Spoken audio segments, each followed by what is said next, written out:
السلام علیکم فرینڈز، میں ہوں Imdad Ullah. Welcome to my YouTube channel.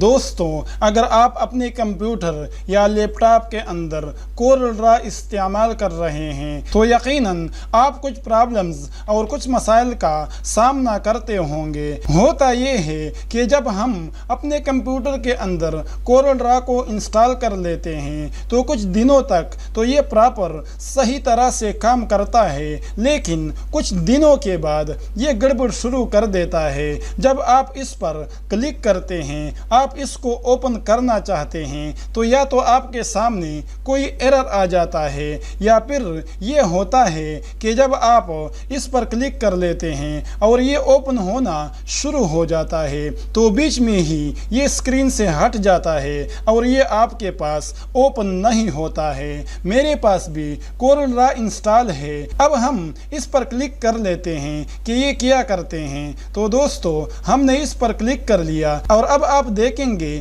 کہ پہلے تو یہ ہمارے پاس اوپن ہونا شروع ہو جائے گا، لیکن تھوڑی دیر بعد یہ خود بخود اسکرین سے ہٹ جائے گا اور یہ ہمارے پاس اوپن نہیں ہوگا۔ تو اگر آپ بھی اس طرح کی کسی بھی پرابلم کا سامنا کر رہے ہیں تو آج کی ویڈیو میں آپ کو اس طرح کے تمام مسائل کا ایک مستقل اور پائیدار حل بتانے والا ہوں۔ تو دوستو، جیسا کہ آپ نے دیکھ لیا کہ یہ ہمارے پاس اسکرین سے ہٹ چکا ہے اور اوپن نہیں ہو رہا ہے، تو اب ہمیں کیا کرنا پڑے گا اس پرابلم کو، اس مسئلے کو ختم کرنے کے لیے؟ تو دوستو، اس کا حل یہ ہے کہ آپ کے پاس کمپیوٹر کے ڈیسک ٹاپ پہ ایک فولڈر ہوگا۔ آپ نے ونڈوز انسٹال کرتے وقت اپنی پی سی کا جو نام رکھا ہوگا اس نام سے آپ کے پاس ایک فولڈر موجود ہوگا۔ آپ نے اس فولڈر کو اوپن کرنا ہے۔ میرے پاس بھی یہاں پر موجود ہے اور میں اس کو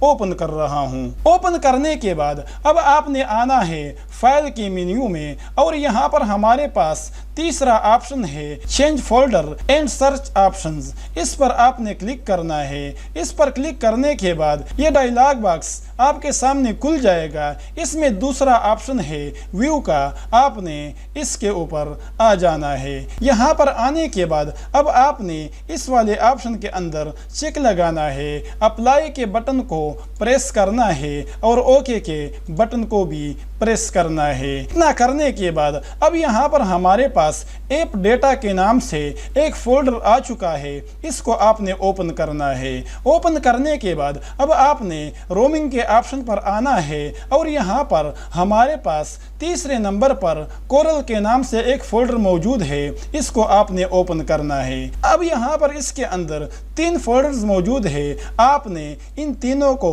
سلیکٹ کرنا ہے۔ سلیکٹ کرنے کے بعد اب آپ نے اپنے کی بورڈ سے شفٹ کے ساتھ ڈیلیٹ کے بٹن کو پریس کرنا ہے اور ان تینوں فولڈرز کو آپ نے پرماننٹلی ڈیلیٹ کرنا ہے۔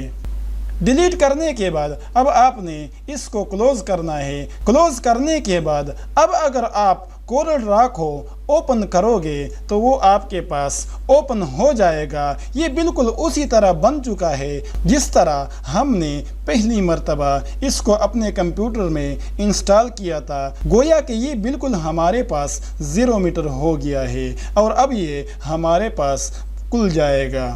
تو دوستو، آپ دیکھ سکتے ہیں کہ کورل ڈرا ہمارے پاس اوپن ہو چکا ہے، جبکہ پہلے یہ ہمارے پاس اوپن نہیں ہو رہا تھا۔ تو اگر آپ کو بھی اس طرح کے کسی مسئلے کا سامنا ہے تو آپ میرے بتائی ہوئی ٹرک پر عمل کریں تو کورل ڈرا آپ کے پاس اوپن ہوگا اور یہ بالکل اسی طرح بن جائے گا جس طرح آپ نے پہلی مرتبہ اس کو انسٹال کیا تھا۔ گویا کہ یہ آپ کے پاس بالکل 0 میٹر ہو گیا ہے اور اب یہ کوئی مسئلہ نہیں کرے گا۔ بالفرض اگر یہ دوبارہ سے آپ کے پاس کوئی اس طرح کا گڑبڑ کر لیتا ہے تو آپ نے سیم ٹرک کو دوبارہ دہرانا ہے۔ تو امید ہے کہ آج کی ویڈیو آپ کو پسند آئی ہوگی۔ اگر پسند آئی ہے تو پلیز ویڈیو کو لائک کرنا اور اپنے دوستوں کے ساتھ شیئر کرنا۔ تو آج تک کے لیے اتنا ہی، ملتے ہیں اگلی ویڈیو میں، تب تک کے لیے آپ سے اجازت چاہتا ہوں۔ اللہ نگہبان۔